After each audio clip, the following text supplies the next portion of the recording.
Harmonize the podcast. Yes. With Nina and Kenya.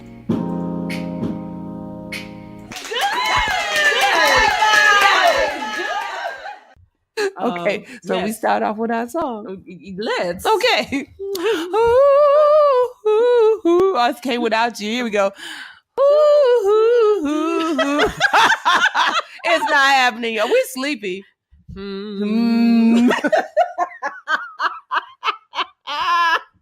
You know, one day we really should sit down with Brad Weiner. right. Where Linderman? Where are you? With one of the many talented musicians we know and get them to give us should. a note. We do. I need a note. Can I have a note, please? Well, part of the problem is Nina made me this wonderful meal for a queen, a healthy one, by the way. Mm-hmm. We had turkey sausages, right? Mm-hmm. We had partial egg whites and spinach and feta cheese. Mm-hmm. She made this beautiful sriracha concoction sauce mix thing. It was a fake remoulade. Yes, whatever. It worked.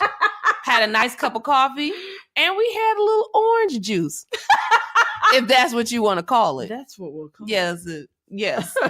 It was brunch. Yes, it was brunch. So you know how you add stuff to the juice. You know what? We didn't add anything. But both of us are running on fumes. Fumes. I know you missed us last week. We missed you too. But You know what? Can you hear it in our voice? We have been running on fumes. Miss Nina, just talk about. Can we just talk about? We can absolutely talk about what we're doing. Yes, let's talk about it. We're creating art, and it's a beautiful thing. Yes, she is. And when you create it at the level that we created, it takes a lot of time, and we're tired. Yes. You've been creating real art, so that people can see. So just so you all know, starting shameless plug. Yes, shameless plug. Yes. Starting on March 23rd at the Caramoo House. If you're in the Cleveland area. If you're in the Cleveland area or you're coming to visit. Yes. From March 23rd to April the 15th on a stage near you, the arena stage at Caramoo to be specific, is the show The Adventures of the Black Girl in Her Search for God by Lisa Codrington. Directed by yours truly. Hey, that's me. Yeah, and it is a wild and wonderful ride. It's not what people think it is. So I'm gonna tell you, the part that tickles me the most is watching like the box office try to explain to church groups that this is not a gospel musical. What? Because they're like, we want to see the play about Jesus. Yes, and right. We like, where are the dancers that come down to represent the angels? But we're like, y'all. It's not that's about. not what this is. But she's looking to find peace. Let me go ahead. You tell go you ahead. what it is. So it originally appeared at the Shaw Festival in Canada in 2016. And the playwright is Lisa Codrington, and she was the first Amazeballs. Yeah, and she was the first Black female playwright to have an adaptation appear at the Shaw Festival. And so often they have these like fellowships at these theater festivals, these really large festivals, and it's like very prestigious and all this kind of stuff.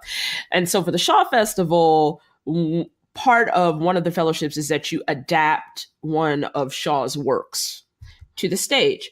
And he wrote plays too, but he has a lot of other writings. So it's like, say, where am I going to adapt that this Irish man in the 1830s who was mad at the church, it has anything to do with me, as a Black woman and a playwright in Canada today.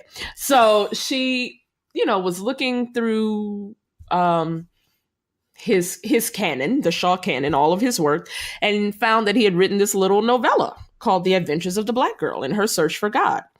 And so take your mind back to high school, maybe college for some of you. You may not have read this thing, but you might have heard of this Greek play called Everyman. And was it a Greek play? It might not have been Greek. Anyway, it was a play called Everyman. It's all Greek to me. Okay. Right.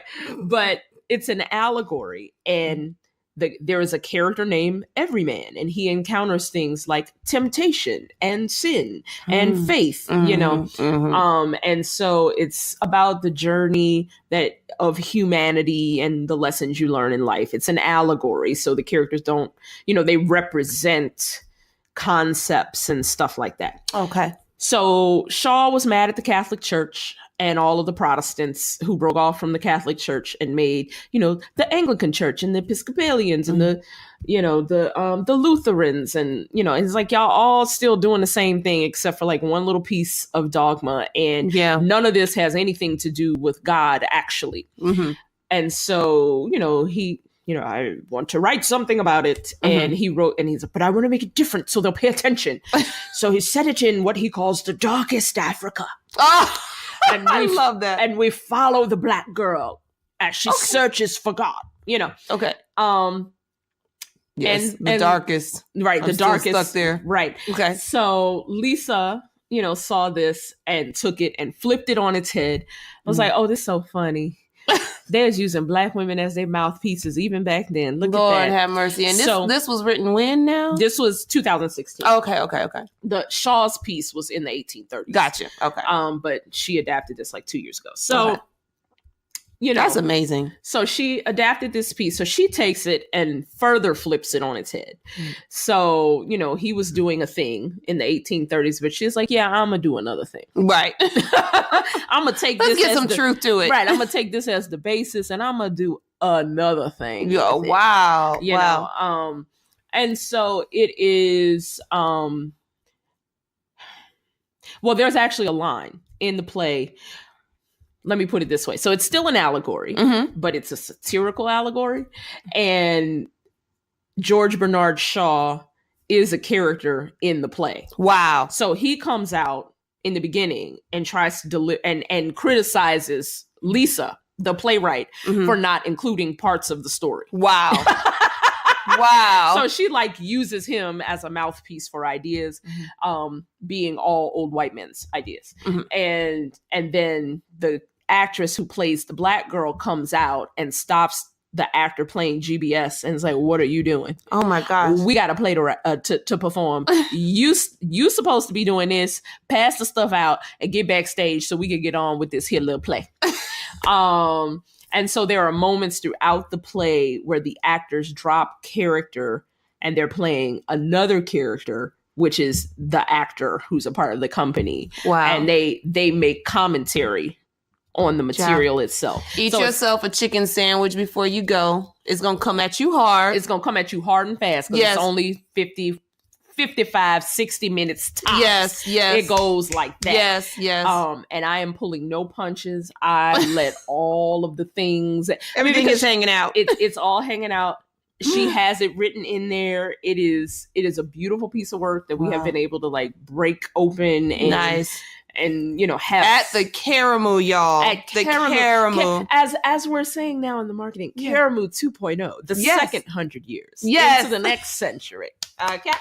So we'll have a link to that in the show notes, as always. Yes. And we talked a little bit about the fact that Miss Sage was accepted into the summer intensive at the Dance Theater of Harlem. That is so true. In January, we went to audition her in Detroit, Michigan for Dance Theater of Harlem. She was then all of the age of 9.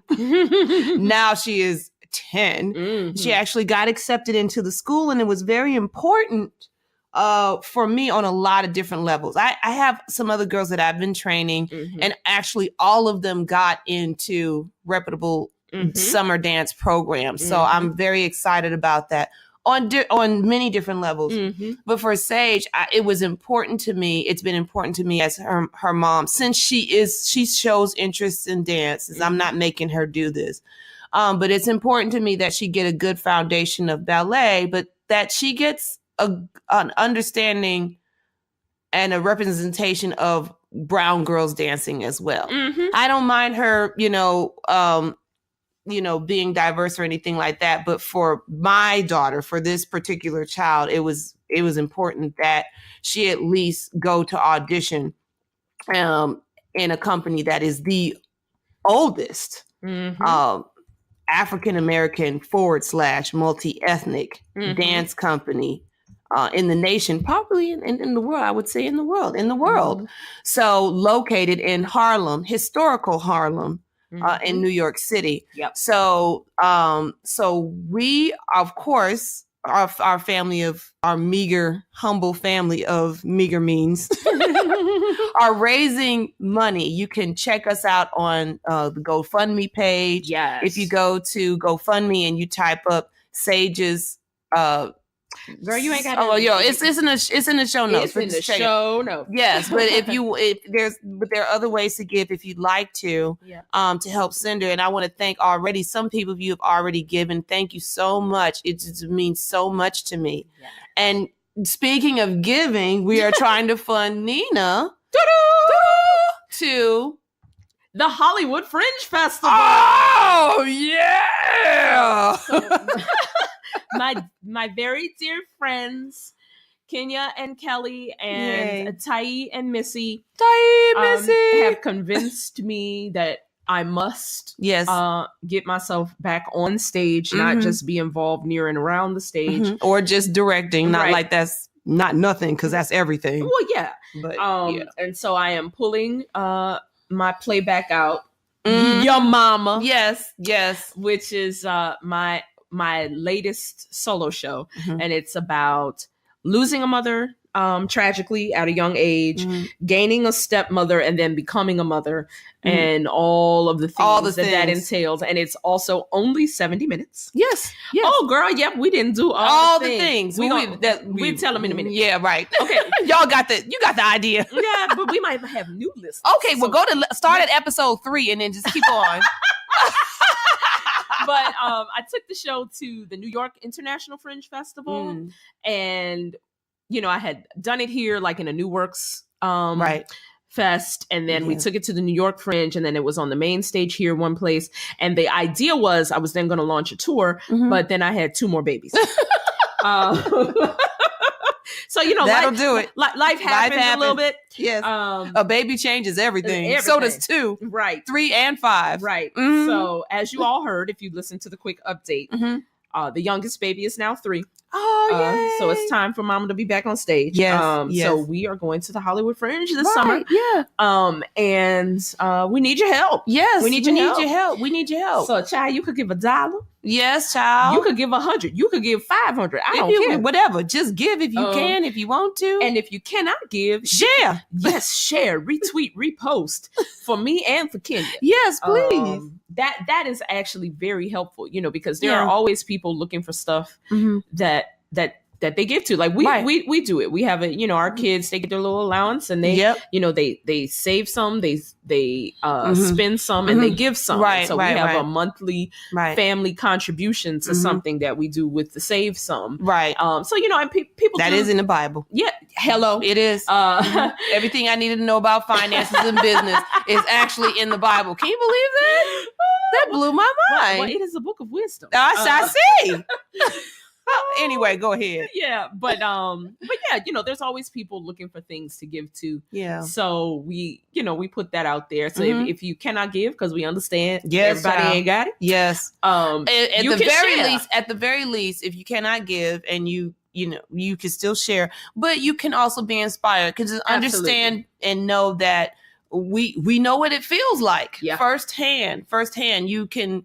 I think I'm going to be so bold to say there's so many different podcasts and there's so much information out there about artists and everything, but you don't my problem was I wasn't finding women like me, women of color who are Christian, who are the mom, who might also possibly be a wife. Or a single mom, either one of those. Oh, we gotta pause. Wait, the people done call me. Oh, pause. Please pause. Okay. Please hold. Okay. We just girl, the people done called me. This the people from Atlanta, Georgia. Oh. Hold on. Oh, goodness. I mean, we still gonna let it go. Yes, that's right. Let it go. Hello. Yes, is this thing on? We are back. Yes, we stopped abruptly for Y'all. Yes. I done got a phone call. Let's talk about miracles. Okay. Let's talk about miracles for a Can second. we? You know, I have to say, I've been watching you, Miss Nina, work your artistry with finesse as you work your artistry at home with your children. Finesse. Don't make no sing. Sing it, y'all. Sing it. Yes, you have been doing all of these things. And so it's funny, I've been watching you kind of change and be open and watch your art kind of blossom. And while we were in the middle of doing this podcast and we were telling you all about her upcoming shows that she's directing, and we were telling you about, I forget what it was. We were telling about all of that stuff.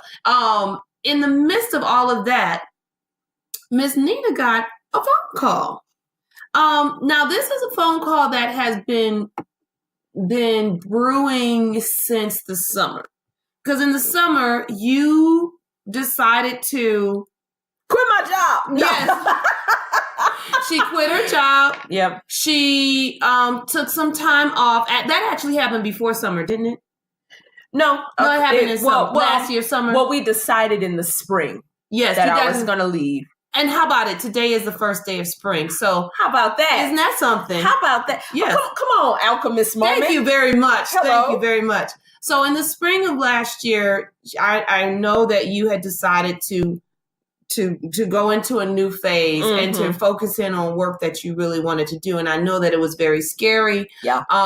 You had taken this position, for the love of art, but basically, let's keep it real. You took it so that you could support your family. Yeah. And then the position had gone on longer than it was supposed to, and it gotten to a point where you were, just about clinically depressed over it, and then you took another turn and said, no, this is what I want to do. And you took some deep breaths and you did your homework and you read and you did your craft and you found value in your craft, and the podcast was born. And when the podcast was born, Develop Hay was born. And then in addition to all of that, you decided to invest in yourself and to do this thing, take this actors workshop. It wasn't an actors workshop class. I don't want to call it that. It was a career development. It was a career development workshop, which happened to be for actors. Yes. Okay. With Mr. Greg Allen Williams. Yes, Mr. Greg Allen Williams. And that was very important for you because the weekend that you did that was the same weekend that we went to Detroit. Yeah. And I remember, even though I was excited about my weekend, I was really excited for you because I knew I didn't know what it was going to be, but I knew it was going to be something because you had taken the time to invest in yourself. And you came out of that workshop. It was so amazing that when you came back, both of us needed about a full week to unwind and figure out what just happened. It's like, what just happened? Yeah. And so the couple weeks after, I remember us having conversation about, some of the things that he said, some of the wonderful pointers that he made. We did some more work to try to touch upon each of those points. You had me come over and work on my design skills, which I hadn't done in a long time, to do some selfies of you that you Instagram. You got to go check them out. So all of these things have been happening. And today you just kind of, as we were setting up, you were revisiting it and you were like, oh, let me do this, this, and this and that. Oh, let me make sure that when I submit these pictures that I have what was it in the subject area? You had submitted before, but you didn't have anything in the subject. I didn't have the correct thing. Because here's the thing about online submissions to agencies and stuff. They are picky. Yes. Because everything is about, can you follow? Yeah, it's about the details and can you follow directions? And I missed this detail. And I was like, did I... I went back over the email they had sent me and said, let me make sure I did everything the way they asked me to. And I hadn't. I'd messed something up. So and it was very small. It was very small, but I resubmitted it the way that they wanted it, and I got a call within 5 minutes. Within 5 minutes when we were on this recording. on this recorder, she got this call. I got a chance to sit and watch all of this happen firsthand, which is lovely and inspirational for me. Hopefully it's lovely and inspirational for you, because for me, this has been a very trying week. But you felt the way that I felt there's been many days where you felt it, and you've been able to just kind of, make sense of it and basically use a lot of the techniques that we talk about in our podcast. You know, that's where we were. It seems like it was only a minute or so, but if this is not making sense from the last 5 minutes from before that she edited, some time has passed and we have been, kind of taking all of these wonderful things in. So congratulations to Miss Nina. We wanted to talk about Black Panther and Wrinkle in Time today. Yes, right. And all these things have happened. Yes. But it's like Black Panther gold and Wrinkle in Time magic. We gonna wrinkle to Wakanda. That's right. Cross arms. Right. Wakanda forever. Be a warrior. I'm not getting the movies confused. Right. No, I gotta go see them again. No, look, we're gonna wrinkle to Wakanda. we gonna use a Tessa. We're gonna Tesseract. Okay, we're gonna Tessa into Wakanda so we can be there with the fabulous people of Wakanda. Yes, let me just be there, please. Amen. Yes, but this is just wonderful, wonderful stuff. So, on the first day of spring, my wish for the world, well, maybe not for the world, it's specifically for us, y'all, is that we begin to clean out and clean up, not so much our space, but ourselves. Yeah, I mean, it can be, there's, emotional baggage and stuff. And one of the reasons I wanted to talk about the movies, for us, they are important for everyone, but for artists, one of the reasons why these two movies in particular are so important is because they prove what happens when artists have access to resources to create on the level of their genius. Right. The fact that Ryan Coogler has only directed 3 films. Only 3. Fruitvale Station, Creed, and Black Panther. That's it. But on his 3rd film, not only did he get, what was it, $100 million budget, he cracked $1 billion before it had been released for 30 days and before it even hit China. Bless him. What you got to say to that? Didn't they start on GoFundMe too? No, they didn't. Oh, they did. Who did that? Somebody else. I'm thinking. I read something else. Yeah, no. This was a contract with Disney. Okay, and Marvel. So no, there wasn't no GoFundMe. Oh, sorry. GoFundMe Disney. Right, Disney needs to go fund us. I know, right? They need to go fund themselves. Right. But no, this is, he, and there are a lot of videos, I think, Access Hollywood and Variety and somebody else.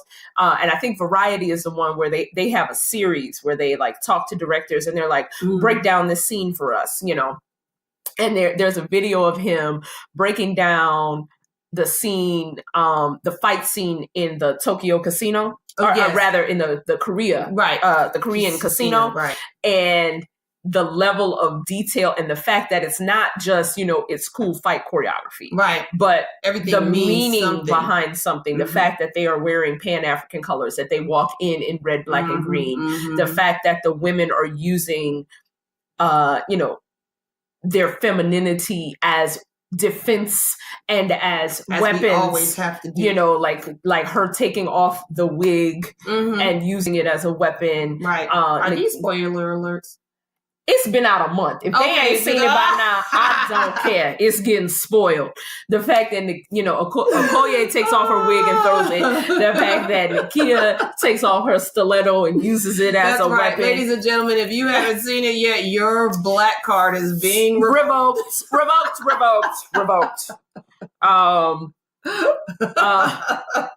Now you got one more week for Wrinkle in Time. You're gonna have to pull it together. We done been through 3 Nope.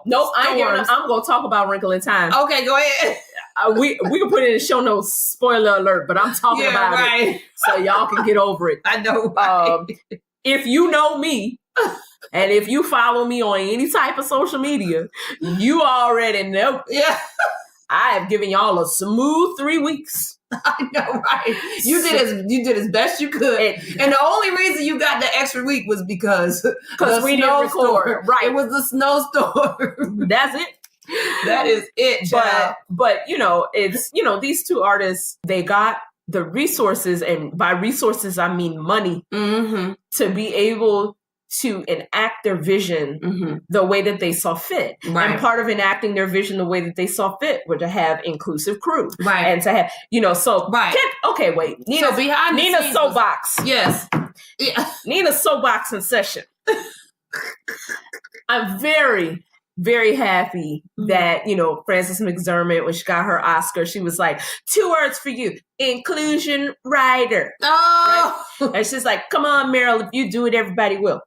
And so for those of you that do not know what an inclusion writer is, so when you get a contract, if you're an artist of a certain level, even if you're, a beginner artist, whatever, you can ask for a rider, which is basically like an addendum to your contract that has certain things in it. And your agent will, and your manager should be negotiating that on your behalf. So like, let's say you have, certain allergies in your rider, you can have that they must have like a nut-free table in Crafty or whatever, if you have, or that there's special, on-set food and snacks for you that goes directly to your trailer, or that it's not near the other stuff that's going to touch nuts, whatever. So an inclusion rider, the thing that Frances was talking about, is a rider, RIDER, that says you will do this project with the understanding that you will only do it if and only if there is equal amounts of women and qualified women and people of color in the cast and crew and all of that. Right. And so and then there's a lot of talk about, I can't remember the actress's name, and Octavia Spencer, and what is her name? I cannot remember. Really? It's the woman that, and Jessica Chastain. Okay. I wouldn't have been able to help you with that. Right. So Jessica and Octavia are working on a movie, and they had done another film together. And Octavia was talking to her about the challenges that she faced as a Black woman in the industry, who, by the way, already has Oscar nominations. Wow. And an Oscar. And, Jessica assumed she's making the same amount of money that I'm making or more because she has an Oscar. And so when Octavia was like, no, this is actually what it is, Jessica was like, okay, no, this can't happen. And so they went into the producers, and she said, basically, we're claiming what's called, quote unquote, favored nations. And favored nation states that if I'm making a certain amount of money, then everyone else has to make that, at least that amount of money. Right.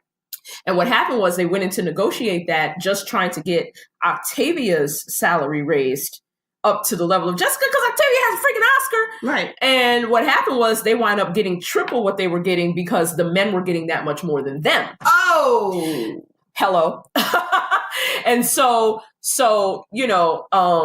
and it's a tricky thing, right? Because we're always taught, don't talk about your salaries. And that's why. Right. Like, don't talk about your salary to people and what you're making. Right. But the only way that these things can change is if we begin to have the conversation. We have to have it. Well, here's the thing about people of color who are in this industry. We don't need inclusion writers. Right. Because we already hiring the people of color and the women. Right. Right. Ava didn't create Queen Sugar and say, I'm going to have an inclusion writer. She said, no, I want all women directors, period. That's what it is. Right. I want my crew to be inclusive crew. I want as many people of color on this crew as possible. And she said, does it take more time? Absolutely. Yeah. Because then you have all these women like, Daughters of the Dust. Julie Dash. Yes. Who made this incredible, industry shifting film who hasn't worked in 20 years. Right. So you have... It's so good to see her name again. Right. I was so happy. I was like, Julie! Right. So, we have all these people that Ava is basically, in effect, bringing out of retirement or out of isolation. Right. And saying, no, like, I'm standing on your back. Right. How could I get to this position and not include you in the circle? That's right. And, so we've been doing that. Right. Women and Black folk been doing that. Right. You look at our crews, and who we hire, we don't need the inclusion rider. We're not the ones that need the inclusion rider. Right. It's the allies. Yes, the allies. The so-called allies. The colonizers. The colonizer. Don't scare me like that, colonizer. I will forever laugh at that. Right. Forever.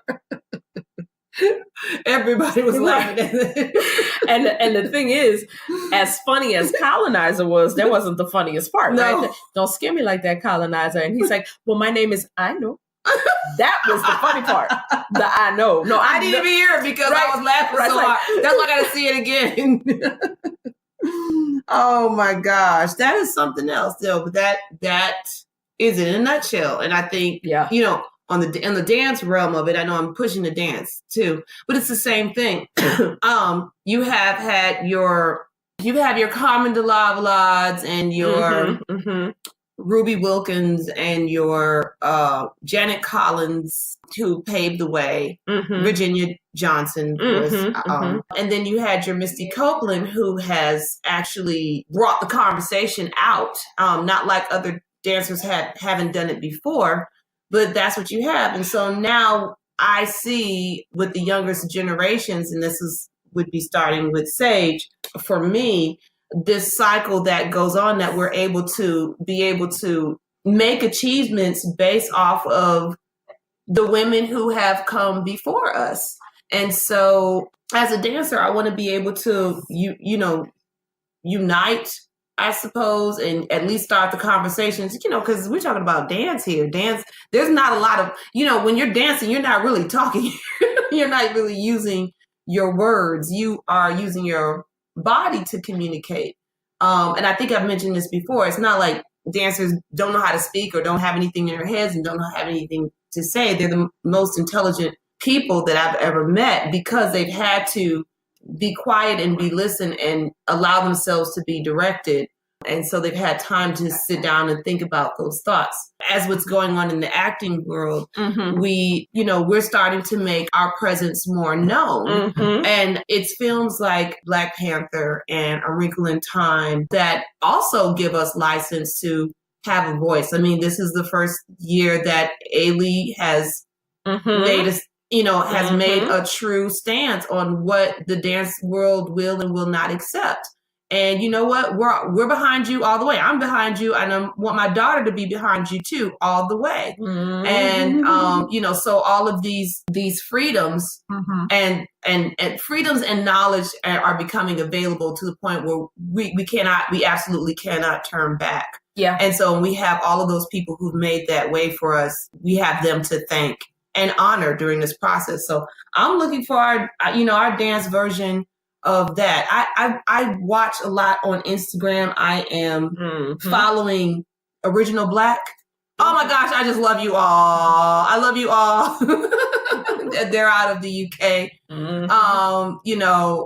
And they just provide such inspiration for me across the pond.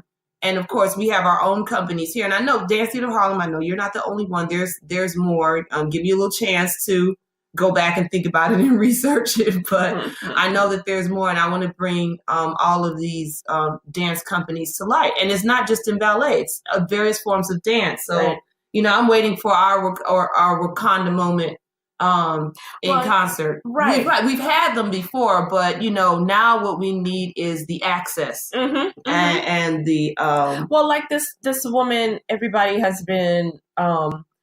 She has this little short film that's been going around Facebook, or I should say a trailer to a film where she has traveled to all of these different countries. And she's a dancer choreographer, and she's learning about the dance styles, every single dance style all you of can them, imagine, and how they connect to the culture, and and all this. She's like, please share this. This is and it looks absolutely amazingly beautiful. It is, and I cannot wait to see the full film. Yeah. And here's the thing, though, Catherine Dunham did that. Right. That's right. You know that's what I mean? Right. That's right. So this isn't the first time that's happened. Right. And it's like, when are we, it's going to take a filmmaker or something to work with the dancer. We have to work. We have to work in that fan. Yeah. And it's odd because there's so many changes that have happened in the dance world with YouTube and everything. There was a time where no one had access to see what was going on behind the scenes. Yeah. You didn't want your artistic, your secrets being, all out there in the public. And now in the last, say, 5 years, people are coming up with these beautiful dance films. And, dance has been required to, get off of the stage. Well, it's on stage. It has to be in film form. So we've had to bond with photographers and filmmakers and directors. Right. And television. Look at So You Think You Can Dance. Yeah, America's that's why Best that is so, Crew, because people Dancing are with craving. The Stars, right. Lip Sync Battle, all of things. All of that. And I think it's going to take people beginning to understand. Well, it's I think dance is only one step behind other performance media, because what happened for acting and film is that artists began to create on YouTube and Vine and things like that. That's how Issa Rae started. Issa Rae had a whole series called Awkward Black Girl on YouTube that had this cult following. She did a Kickstarter. She got $40,000 to do season 2, and then HBO was like, hey, what's this? Come game changer. Right. But the thing is, she was doing the work. She wasn't sitting and waiting for work. Right. She wasn't waiting for somebody to come and give her work. Yes. She wasn't getting her degree on YouTube.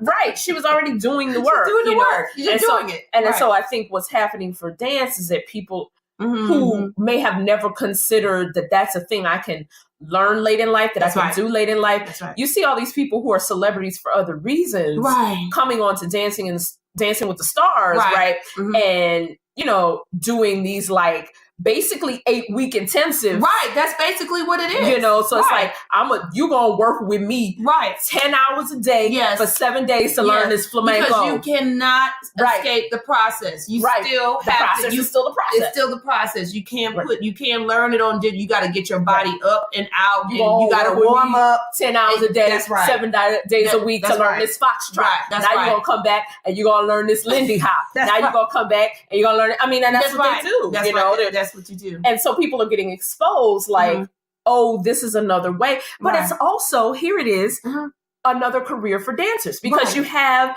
the dancers who are dancing, partnering with the star, but then you have the choreographers, because the choreographers aren't always the partner. No, that's right. That's another dance career. Right. But that's not something you're taught in school. No.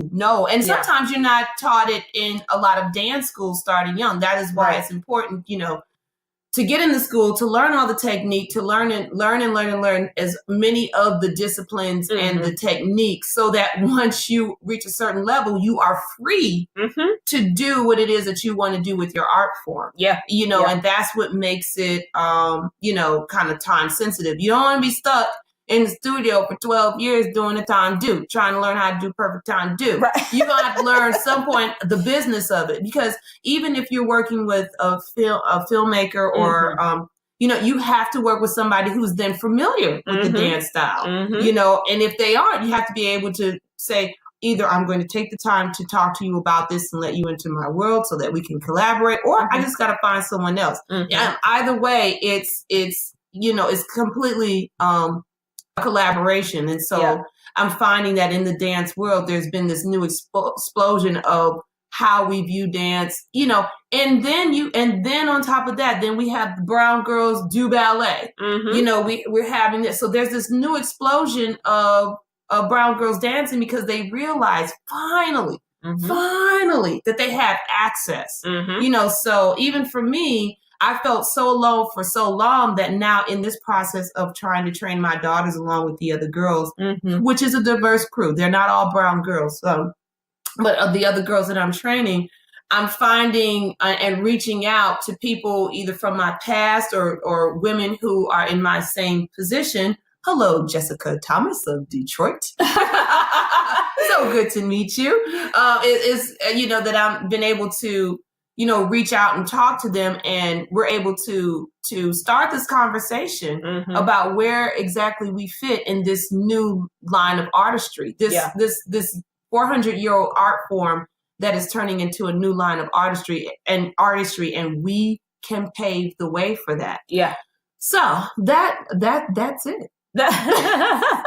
So all of that to say, like hold fast to dreams. Hold fast to dreams. For if they die, don't let your dreams fall asleep. No, that is not how the poem goes. I know, I was quoting a song by the Nubian. Vive, je vous rêve, vive, je vous rêve. I don't even know if I'm saying it right. I just listen to the song all the time. Do not let your dreams fall asleep. I love y'all, Nubian. Okay. That is so fun. So, hold fast to dreams, for if dreams die, life is a broken winged bird that yes, cannot fly. Amen. So you can't say that at the pulpit. Right. People be like, hi. So Wrinkle, I mean, for me, I mean, yes, let's talk about Wrinkle. In preparation for the film, because I remembered the book being one of my favorite books growing up, but I didn't remember the book. If that makes sense. Okay. So the kids and I read it. So like we read a chapter a night or something like that till we finished. And when every time we finish a chapter, they were like, let's watch the trailer and see if we can see which part, And I was bad. I tried to listen to my baby read and I kept falling asleep. I was like, we'll do it tomorrow. Because you were tired. I know. I was so tired. But so, we did that in preparation for the film, and then I remember the book and I was like, oh my God. And this had such an impact on me. And I didn't even realize how much of an impact it had. Yeah. And so, we went to see the film, and, Kenya said it in the last episode, or maybe she did. I don't remember. I don't remember what we said. Anyway, yes. I could not, I couldn't express myself. It is very rare. I mean, y'all listen to the show. Yes. I like to talk, and I have a lot of words. Yes. I have You them. have them. But I was, speechless. Yeah. And I find that is what happens to me with Ava's work, with like Lin-Manuel's work.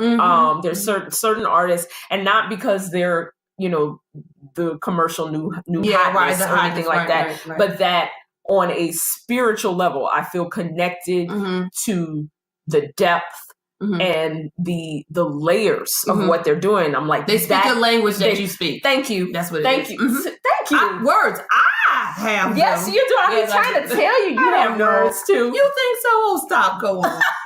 Yes, you have words. That's exactly it. We speak the same language. Yeah. And that's an alchemist moment. Yeah, yes, it is. Yes, it is. I wept during the film. I was just, there were so many moments where I just cried. Child. Oh, I was crying. I was Coco crying. Oh my goodness, just crying. But more importantly, my 17-year-old. Yeah. My 17-year-old who, is like, shows no emotion. I mean, really, not to people outside this house. You know what I mean? She's like the best possible, minus the depression. Yes. She's Daria. Yes. Yeah. You know what I mean? She has that kind of dry wit. Yeah. So she's like Black Daria without the depression. Right. Sprinkle a little bit of Yara Shahidi in there. Yeah, right. Or more specifically Zoe from Blackish. Yes, there you go. That's kind of who my kid is. And at the end of the movie, she came up to me and she was just smiling and shook her head and she just held her hands up and I was like, what? And she just said, Mom, and she fell in my arms and she just cried. Yeah. She cried and cried. I got it on video. And she sure did. And she was like, because I was trying to get the other child who was running around in a circle. But she was like, I feel seen. you know, because she is actually currently studying physics. Yeah. Girl, when they started talking about the quantum physics, I don't know what it is. Yeah. I love quantum physics. I don't know why. Because you're a nerd, just like me. Oh, yeah. Just when he was talking about quantum physics, I was like, I remember at one point I was sitting up and I was looking into the screen like, tell me more. All right. You know? Right. I'd like to know more about quantum physics. Right. Right. Then I caught myself, I was like, oh, let me sit back. This is a reclining chair. Let me sit back and eat this Reese cup. But she very specifically knew the particular formulas they were talking about, all that kind of stuff. She was like, yes, you know, and also caught all the little references and, you know, the other thing. She was like, all the stuff about her hair. And she's like, I just feel seen. Yeah. And she fell into my arms and she wept and she called me mommy. Like, I haven't been mommy for about 5 years. Yeah. You know, I'm mom at this point. Oh, you're mom. Okay. Yeah. Because she's she's like, ma, you know. Right. So I haven't been mommy I am now. to her for a very long time. So, you know, there was that. Then the 9-year-old was like, this is the greatest movie I've ever seen in my entire life. You know. You have the pictures of them on slow motion? Oh, yes. They made us take a slow-mo picture of them so it would look like they were tessering at the end of the movie. You know, but... Oh, my God. Like, somebody tweeted, y'all know one of the best parts of the movie is just seeing a screen full of Oprah's face. Yeah. Empowering you and validating your existence. Child, when she was saying them words, I was like, wow! Right. Be a warrior. I was like... Right, when she tells Meg, when Mrs. Witch tells Meg, so Meg says they tested in one place, and Meg's like, you know, why do I have to feel pain? Everybody else is so easy, all that kind of stuff. Right. You know, and she's telling her, you have to, because you're not fully yourself or something like that. And she's like, and you all are just so beautiful. And Mrs. Witch stopped, turned around, looked at her, Lord, put her hands on her shoulders, looked her in the face and said, and so are you. Child was on the floor. Every black girl everywhere who has ever had an identity crisis moment was just like, ah! Yes, Mrs. Witch, I am beautiful. Oh my God. On the floor. I was just taken by the colors and the beauty. Yeah. Okay. I love you, Reese Witherspoon. I admit it. Yeah, I love you. Oh no, Reese, I love Reese you. is amazing. And Miss Mindy, I love you too. They are all. Reese was cracking me up. Yeah, her character, should I say, was cracking me up. But she delivered it in such a way that only Reese Witherspoon could. So I just had to put that out there. But the whole cast was amazing. I can't wait to go see that movie again. Yeah. So, but yeah, I loved all of it. And can I just say, it was nice to see, I was actually a little nervous watching Madam Oprah because, you know, we see her face so much on, you know, on OWN, in the magazines and everything. So when she takes on a role to act, even though I know she's a beautiful actor, you know, when I saw her act before in The Color Purple, this was before, even though she was quite popular, she had not had the stardom and the glory that she has now. So I often wonder, you know, how real would this be? Is she going to sound like an interviewer? I mean, I know she's not because she's directed by Mr. Verne. So, but it was just, I was nervous still anyway. So when I saw her speak, I was like, you know, I knew who she was, but I forgot who she was. I saw her character. Yeah. You know, and not the interviewer. And I was just like, I was just so happy about that. I'm not really sure why. Well, I mean, because it's like when you see a person being themselves so much, the ability to take on a character and shift is a magical thing. I mean, because it's a hard sell for me. Yeah. You know. Well, I mean, that's why people do, you know, and I guess I get that because I'm an actor. And there's people who know me in real life and then I get on stage and I act and they're like, oh my God. Yeah, right. I didn't know you can do that. It's like, but I'm an actor. That's what I do. I know you know, but this is what I do, actually. Right, but I'm an actor. That's kind of my job.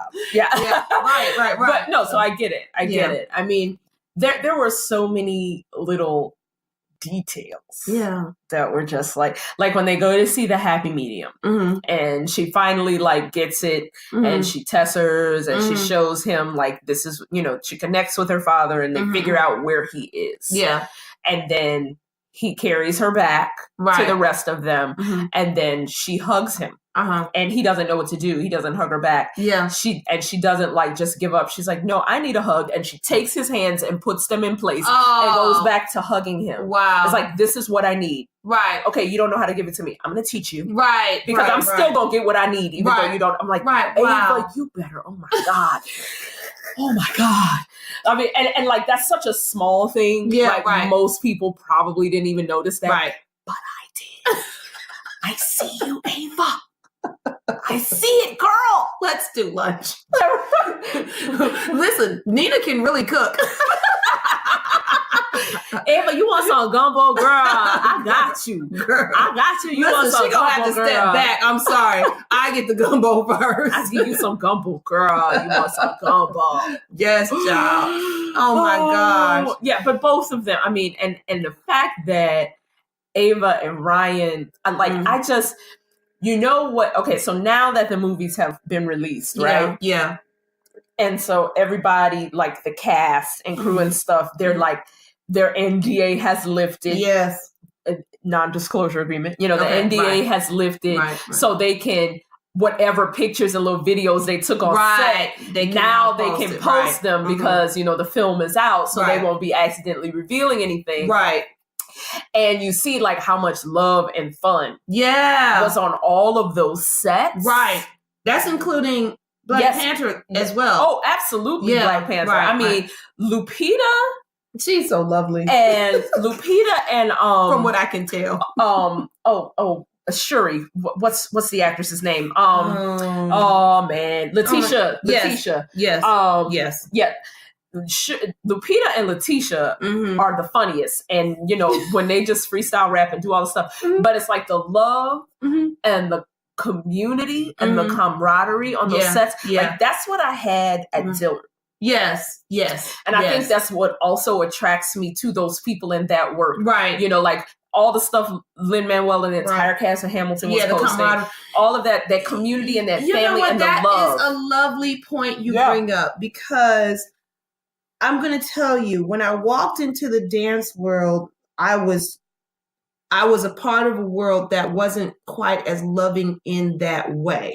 Not completely. Yeah. Some of the people I connected absolutely with. And then I left from here and moved to New York. And, it's still kind of the same way because, like I was saying earlier, dancers don't do too much talking. Once you get into the space, you have to then totally concentrate on yourself so that then you can work together non-verbally. You can be directed and then work together non-verbally, whether it's partnering or it's group work or even if it's solo work, but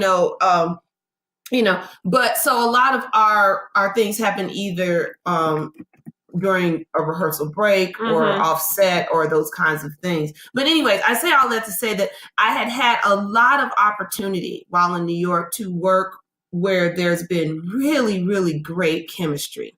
Really great chemistry. And once I figured out that top quality work can be done with great chemistry without the stresses that, the people will sell you on that, she's an artist and she's difficult to deal with because this isn't that, or he's an artist.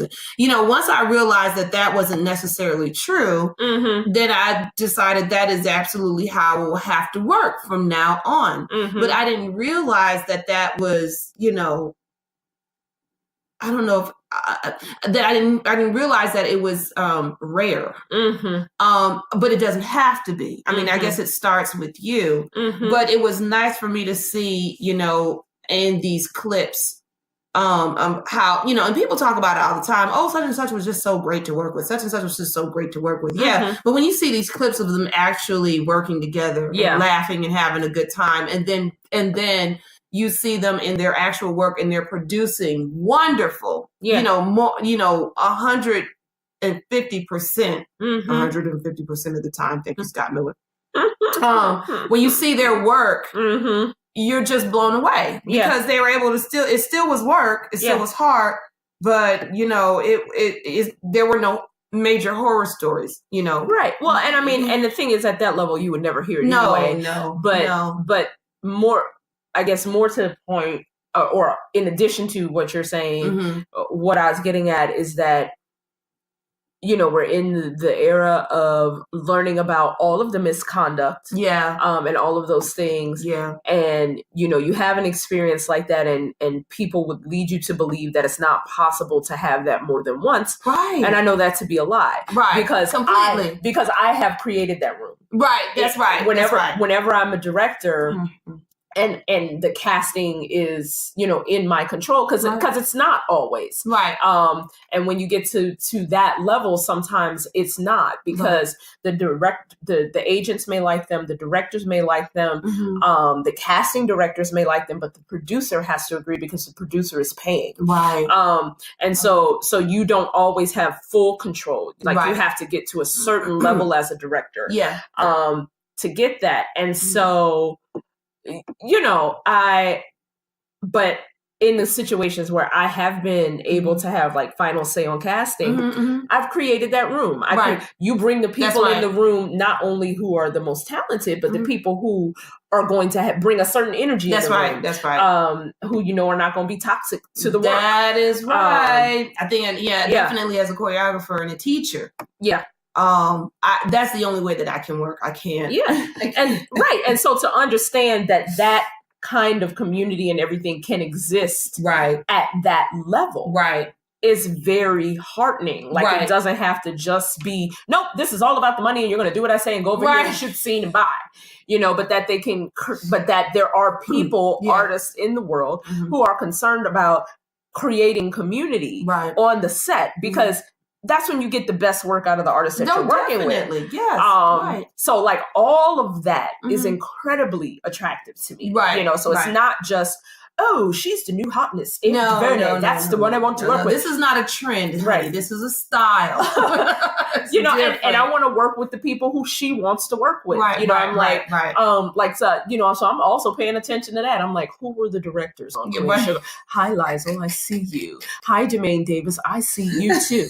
Hello, Barbara, I see you. That's like I want to work with all of them. Work with everybody. Why not? How old is Cicely Tyson? 93. I ain't got nothing but time. That's right. I have nothing. Start juicing. You understand? Do you understand? But I'm saying, she looks incredible, don't she? Oh my God, don't she? And can we talk about the woman, the beauty that is Bianca Lawson? Whose birthday is today? Happy birthday, Bianca Lawson. Happy birthday, Miss Lawson.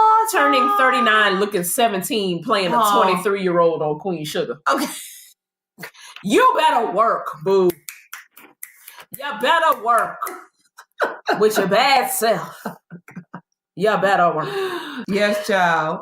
Child, I have to. We're done. Child, I have to. We're done. We're spent. And we're spent. Yes. Thank you.